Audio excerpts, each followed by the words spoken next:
Le Maroc et l'Espagne viennent de sceller un nouveau partenariat en échange du soutien de Madrid à un Sahara occidental autonome sous souveraineté marocaine. Le Premier ministre espagnol s'est rendu à Rabat aujourd'hui où il a rencontré le roi Mohamed VI. Au cœur de ce nouveau partenariat, donc une disposition essentielle: terminer la neutralité espagnole sur le Sahara occidental. Madrid soutiendra désormais un plan d'autonomie du territoire sous souveraineté marocaine. Et tant pis pour ses relations économiques avec l'Algérie qui soutient les indépendantistes sahraouis du Front Polisario. Et cette rencontre met donc fin à un an de crise diplomatique entre l'Espagne et le Maroc. Pour en parler, nous sommes avec Trinidad de Heros-Bronte, journaliste au quotidien espagnol El País. Bonsoir madame, vous êtes donc reporter au service international d'El País, vous êtes ancienne correspondante au Maroc. Pendant longtemps, l'Espagne a préféré rester neutre sur le Sahara occidental pour ne froisser ni le Maroc ni l'Algérie. Qu'est-ce qu'elle gagne finalement dans ce partenariat, dans ce nouveau partenariat ? Bon, bonsoir, merci tout d'abord de m'avoir invité à cette émission.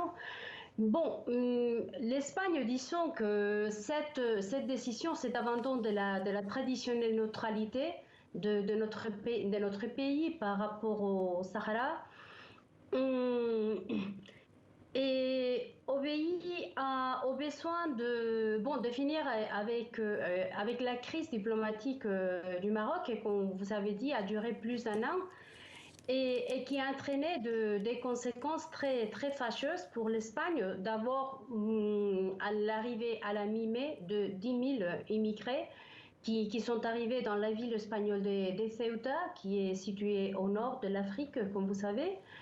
Et la fermeture des postes frontaliers de ces deux villes avec le territoire marocain, l'asphyxie économique de ces deux localités espagnoles. Alors, disons, l'Espagne a cédé à cette exigence parce qu'il s'agissait bel et bien d'une exigence du Maroc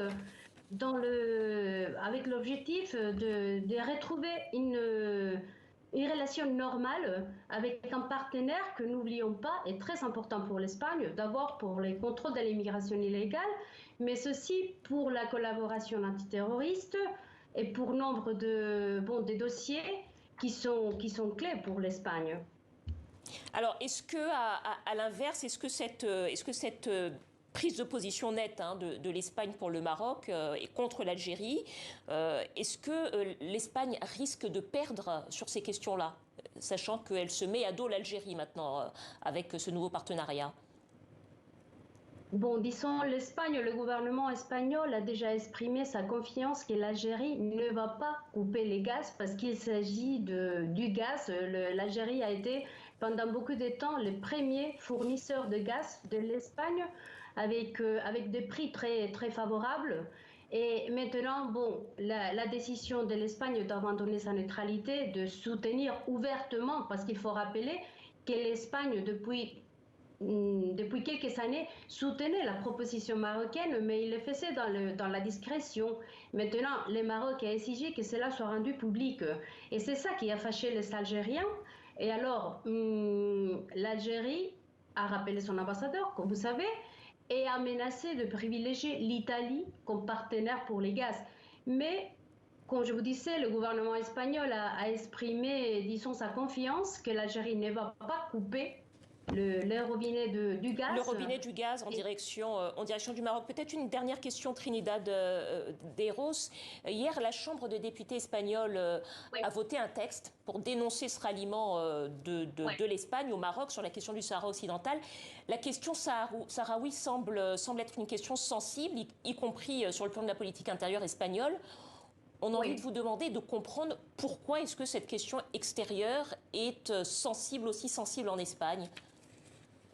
Bon, pour les Espagnols, tout d'abord, ce n'est pas une question extérieure parce que, comme vous savez, l'Espagne était l'ancienne potence colonisatrice du Sahara, qui a été une colonie espagnole jusqu'à 1975. Et l'abandon de l'Espagne, le fait que l'Espagne n'a pas fini la colonisation qu'elle était censée faire, d'après les Nations Unies, a provoqué, disons, une mauvaise conscience dans l'opinion publique espagnole. L'opinion publique espagnole est très favorable à l'indépendance du Sahara. Alors, le Sahara, il faut le rappeler, a été même une province espagnole, était la province numéro 53 de l'Espagne. Et il y a beaucoup d'Espagnols qui ont des liens très forts avec le Sahara, qui visitent le camp de réfugiés sahraouis de Tindouf. Il y a plus de 10 000 enfants qui viennent tous les années en vacances dans des familles espagnoles pour échapper les conditions d'enfer, parce que ce sont des conditions d'enfer que les réfugiés de Tindouf subissent. Alors ce n'est pas une question extérieure pour l'opinion publique Et c'est espagnole. donc une question sensible qui a été discutée donc hier à la Chambre des députés espagnols. Merci beaucoup Trinidad de Eros Bronte. Je rappelle que vous êtes journaliste au quotidien espagnol El País. Merci à vous d'avoir répondu à nos questions.